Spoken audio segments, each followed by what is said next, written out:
चला तर नाथफळा रेसिपीमध्ये आपलं स्वागत आहे। आज मी बनवत आहे नाश्त्यासाठी पास्ता। मी घेतलाय स्प्रिंग पास्ता। हे बघा मी पाणी गरम व्हायला ठेवले पास्त्यासाठी। पाणी उकळत आलं की आपल्याला त्यात पास्ता टाक। हे बघा पाणी गरम झाले, आता मी यात पास्ता टाकणार आहे।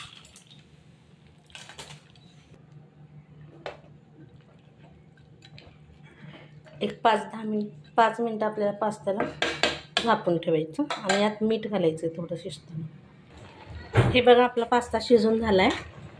हे बघा मी थोडंसं तेल टाकलं होतं शिजताना। हे बघा काढून घेते मी आता एका प्लेटमध्ये।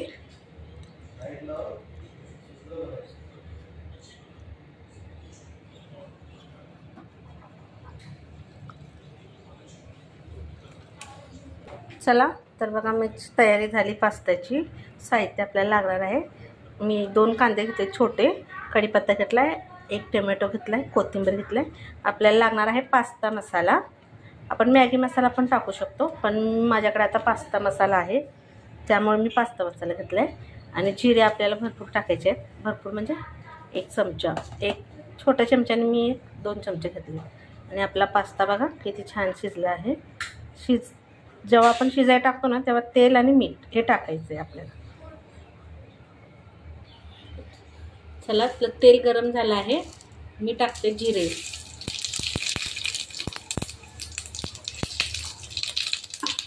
त्यानंतर कढीपत्ता,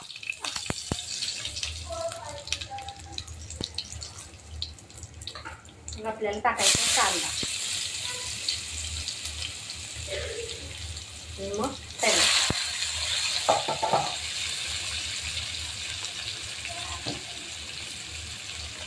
आता आपल्याला हलवून घ्यायचं।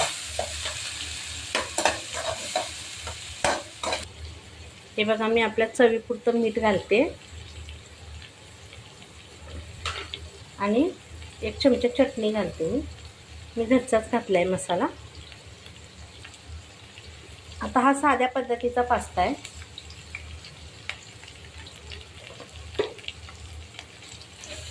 बघा मी चटणी टाकले।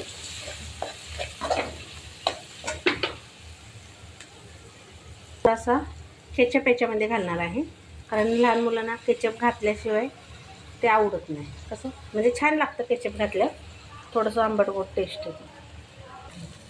चला आता आपला बघा मसाला भाजून झाला आहे, कांदा टोमॅटो व्यवस्थित भाजले। आता मी पास्ता ॲड करते।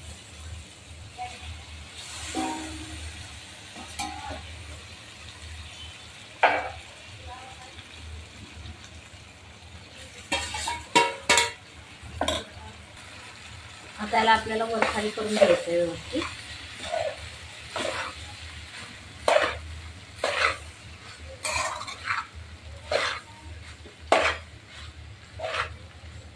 वरून कोथिंबीर टाकला आहे।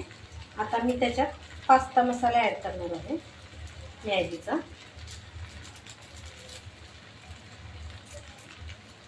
मी 2 पॅकेट घालत आहे, कारण पास्ता जास्त घेतलाय मी त्यामुळे।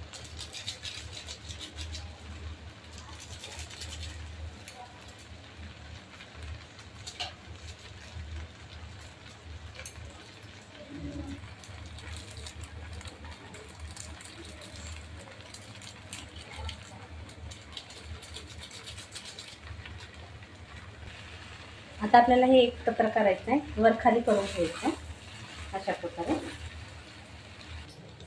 हे बघा तयार झालं आहे आपलं साध्या सोप्या पद्धतीने घरचा पास्ता। हे बघा तयार झालं आहे आपला पास्ता, खाण्यासाठी एकदम टेस्टी। बघा दिसायला खूप छान दिसत आहे, तुम्ही ही ट्राय करा। चला तर मग मी तुमच्यासाठी दुसरी रेसिपी दुसऱ्या व्हिडिओमध्ये घेऊन येते।